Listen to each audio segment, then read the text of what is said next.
ఈ రోజే డౌన్లోడ్ చేయండి. మీ ఫేవరెట్ షోస్ చూడండి. వంట పని చేసుకునే దీంతో మీరు షూటింగ్ ఏం చేస్తారు సార్? గ్రౌండ్లో ఆట, ఇంట్లో వంట. ఒక స్త్రీగా మేడం తన బాధ్యతని చక్కగా నెరవేరుస్తున్నారు. ఇలాంటి వాళ్ళు ఎంతో మందికి ఆదర్శం. మేడం మా యాడ్కి ఒప్పుకుంటే మా అదృష్టం. ఎవరు మీరు? మిల్క్ ప్రోడక్ట్ మీద యాడ్ చేస్తున్న యాడ్ ఏజెన్సీ నుంచి వచ్చాం మేడం. మొన్న మీకు జరిగిన హాకీ మ్యాచ్లో మీరు గెలిచారు కదా, అందరూ మీ గురించి చాలా మాట్లాడుకుంటున్నారండి. మా ప్రొడక్ట్ మీతో ప్రమోట్ చేయించుకుంటే మా సేల్స్ పెరుగుతాయి అనుకుంటున్నాం. మీరు ఓకే అనుకుంటే మనం అగ్రిమెంట్ చేసుకుని మీతో యాడ్ షూట్ చేసుకుని మా ప్రొడక్ట్ని మార్కెట్లో రిలీజ్ చేయాలనుకుంటున్నాం మేడం. అద్భుతమైన ఆలోచన సార్. రామలక్ష్మి హాకీ కర్ర పట్టుకుని మీ ప్రోడక్ట్ గురించి చెప్తే జనాలు విపరీతంగా కొంటారు. దీని మొహానికి అంత సీన్ కూడా ఉందా? కొంతమంది నలుగురు పొగడగానే వాళ్ళకి వాళ్ళు గొప్పగా ఊహించుకుంటారు. అలా పొగిడేందుకు ఆ నలుగురు కూడా నీకు లేరు కదమ్మా. ఎందుకులేము? నేను, అమ్మ, వీళ్ళమ్మ, నాన్న నలుగురు ఉన్నాం కదా. హే, నువ్వు ఆపు. మేడం మీరు ఓకే అంటే మనం నెక్స్ట్ స్టెప్ తీసుకోవచ్చు.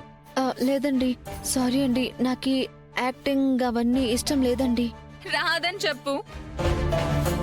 అలా అనకమ్మా. ఒక్క నిమిషం సార్. ఓకే ఇలా రామ్మా. రా. మేడం ఒప్పుకుంటారో లేదు? మాట్లాడుతా అన్నారుగా, చూద్దాం ఏం జరుగుతుందో. ఈయనొకడు పానకంలో పుడకలాగా ఒప్పించడానికి తీసుకెళ్లాడు.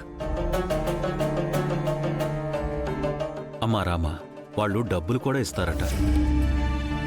ఇప్పుడు శౌర్య ఉన్న పరిస్థితి చూసి ఆ దేవుడే పంపించినట్టున్నాడు. వాడిని మనం కాపాడుకోవాలి కదా. నువ్వు ఇంటి నుంచి డబ్బులు తీసుకొస్తే వాడు వద్దంటున్నాడు. ఈ అవకాశాన్ని వదులుకోవద్దు. నా మాట వినమ్మా. మీరు చెప్పింది కరెక్టే, కానీ మావయ్య, సార్తో ఒక మాట కూడా చెప్పకుండా నేను ఈ నిర్ణయం తీసుకోను. ఏం పర్వాలేదమ్మా.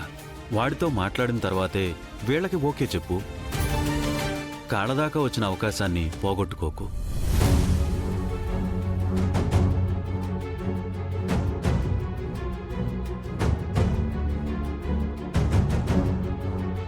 సార్, మా కోడలికి ఇష్టమే సార్. చెప్పమ్మా. సార్, నాకు కొంచెం టైం ఇవ్వండి. మా హస్బెండ్తో ఒకసారి మాట్లాడాలి. ఆయనతో మాట్లాడిన తర్వాత నిర్ణయం తీసుకుంటాను. అవును, ఈవిడ గారు రాముడి అడుగుజాడల్లో నడిచే సీతమ్మ. No problem madam.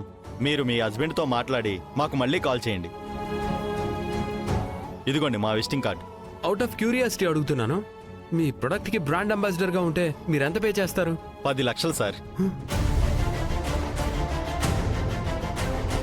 మీ రెస్పాన్స్ కోసం వెయిట్ చేస్తూ ఉంటాం మేడం.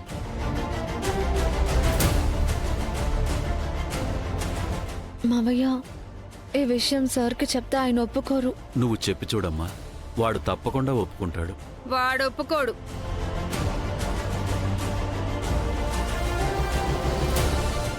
ఆ